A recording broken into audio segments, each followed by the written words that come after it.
학부모님들은 그냥 연습장 검사만 하세요. 어떻게 하시느냐?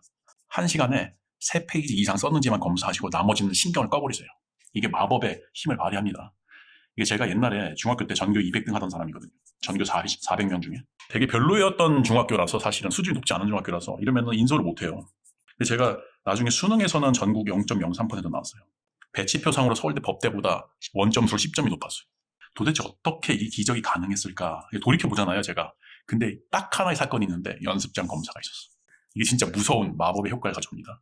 어땠냐면은 제가 중학교 1, 2학년 때 나름 집에서 멀리 떨어진 도서관, 중계도서관이라는 데가 있었는데 여기 한 2km 떨어져 있어요.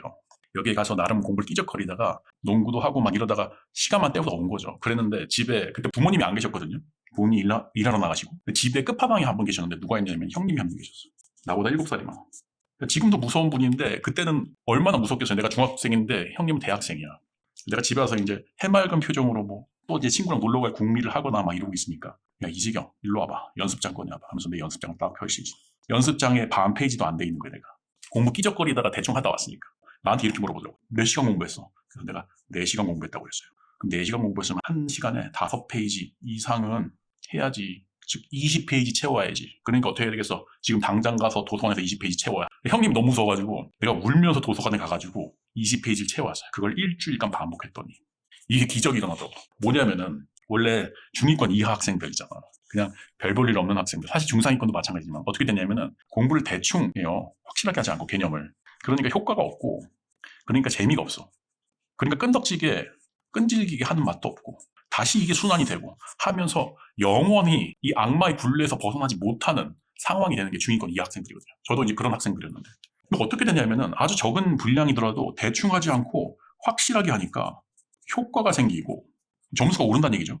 재미가 생기고 그리고 끈질김이 생기더라 이거죠. 이 영원한 굴레, 악마의 굴레에서 벗어날 수가 있는 거예요.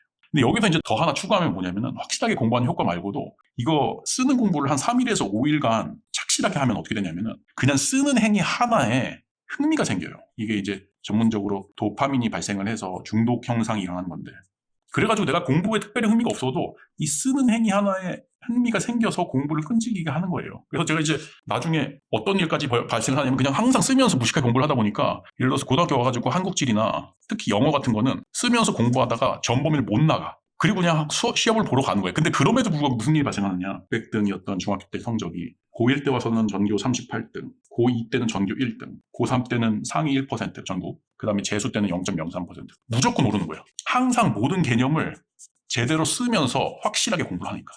이게 정말 핵심적인 그 수능 기적을 이루는 메커니즘인데, 근데 안타깝게도 이거를 학부모님들이 검사를 안 해주면 어떻게 되느냐. 요즘에는 학원이랑 과외 기술이 많이 발전했잖아요. 학원에다 맡겨놓으면 어떤 일이 발생하냐면 옛날이랑 다르게 이제 학부모님들 옛날 학원 다니실 때랑 다른 게 뭐냐면은 학원의 교수 기술이, 강의 기술이 엄청 발전했어요. 그래서 학원 가보시면은 쉬는 시간에 교무실 따로 있고 복도 있고 교실에서 이제 애들이 있잖아요. 그럼 쉬는 시간에는 복도랑 교실에서 애들이 미친 듯이 놀아요.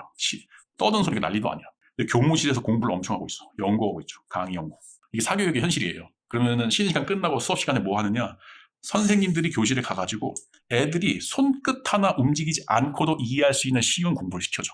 어떻게 돼요? 제대로 쓰면서 밟는 공부를, 이 악마의 굴레를 벗어날 수 있는 공부를 시켜주지 않고 오히려 악마의 굴레에서 계속 돌게 하는 공부만 시켜주는 거죠. 그래서 요즘 애들이 학원 기술이 그렇게 발달을 하고 학원 매출이 그렇게 오르고 돈이 그렇게 쓰여도 실제로 옛날 사람들보다 공부를 훨씬 못하는 이유가 되는 거예요. 그래서 학부모님들이 진짜 내가 애한테 뭘 신경 써주고 싶은데 뭘 해야 할지 모르겠다 그러면은 어떻게 하시냐면은 연습장 검사를 딱 하되, 제일 좋은 거는 연습장을 1시간에 5페이지 이상 하는 거, 이렇게 목표를 하시면 좋지만 좀 그게 못 따라오는 애들이 있거든요. 현실적으로 최소한 3페이지 이상을 채워라 하면은 아이들이 자동으로 뭔가 베껴 쓰면서 공부를 하게 돼 있어요.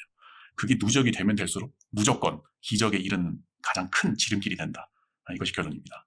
예, 이상입니다. 멈춰있던 내 심장이 다시 뛰게 된 거야. 혼자였던 내 마음도 이젠 외롭지 않아. 신기한 일이야. 널 보면 볼수록 미라클 있었네.